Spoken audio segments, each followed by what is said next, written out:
Hey, how you doing? I'm Joe Dallas. This series is called The New Now, talking about life indoors. Tim Allen has his show about outdoor man. I guess we're talking about indoor man, life in the new now. It's been about a month now, isn't it, since all the sheltering started? We are adjusting, we are waiting. You know what else is happening in a lot of our homes? We're starting to get on each other's nerves. If there have been long-standing problems in our marriages or in our families, why this situation is aggravating those fault lines. And sometimes new problems are developing as we're all pretty much on top of each other and tensions can develop. And what really makes or breaks these situations often is determined by how well or how poorly we apologize when we know we've been wrong. In some cases, a wife is very angry over a husband's failure. A husband is very angry over a wife's anger or criticism. Kids are getting angry over parental shortcomings. And in so many cases, when someone has wronged another person, they're not properly owning it. They're basically brushing it off with a quick, sorry about that. Now, sorry about that. I guess that's a good thing to say if you belched at the dinner table. But if you've really hurt someone, if you've really caused some pain, it's going to take a little more than that. If now you are the source of someone's pain who you love, let me offer a quick 4-point plan for making an apology and hopefully inducing some healing into the situation. A 4-point presentation. I admit, I understand, I feel, I intend. Let's go through each of these.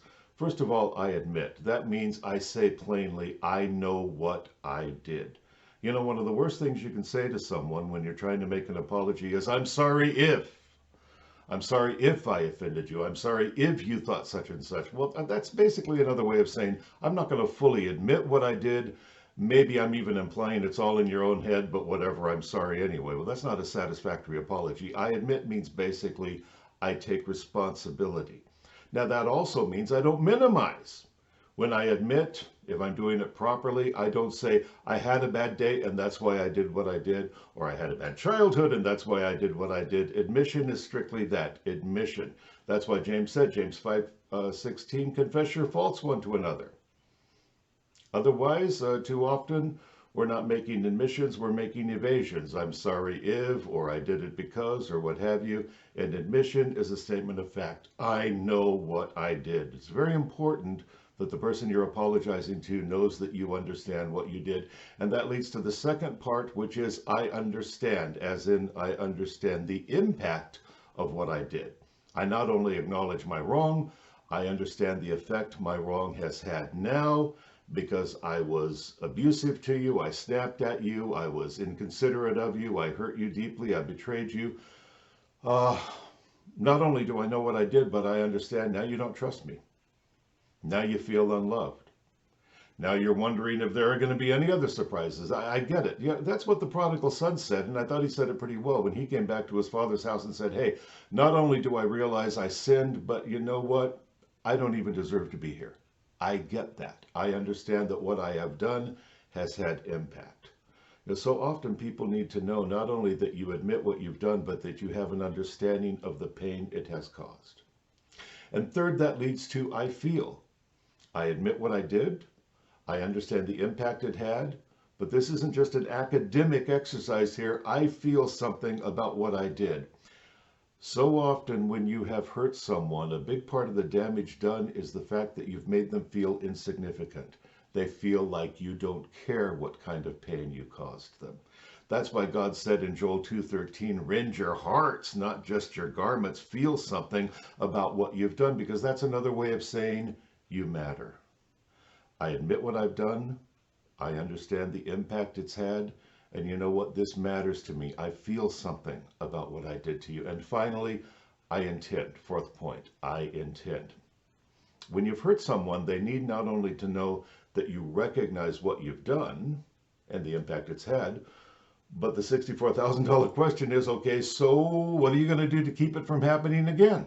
It's an important part of repentance, is not only acknowledging the sin, but saying, these are the steps I will take to help ensure that it does not happen again. That's why John the Baptist said, hey, don't just say you're sorry, bring forth fruit that is worthy of repentance. What's worthy fruit? I'm sorry for what I did. I recognize the damage it's done. And in the future, I'll be more careful. Or I'll get some good counsel about this. Or I'll somehow separate myself from the habit that I fell back into. In other words, I'm going to do something concrete to help ensure that what I did or said which hurt you is not going to be repeated. I admit, I understand, I feel, I intend.